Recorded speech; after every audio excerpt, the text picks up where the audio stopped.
Hello, in front of me I have POLAR Vantage V, and I'm gonna show you how to force restart this device. To force restart this device, we need to press and hold the OK button and keep holding it for 10 to 15 seconds, basically until the watch turns off. So let's press and hold the OK button, keep holding it.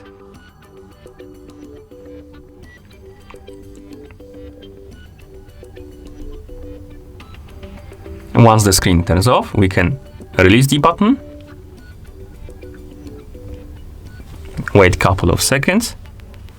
If the watch won't turn on automatically, we can then press and hold the OK button for a couple of seconds. But as you can see, our watch turned on automatically. And here we have it.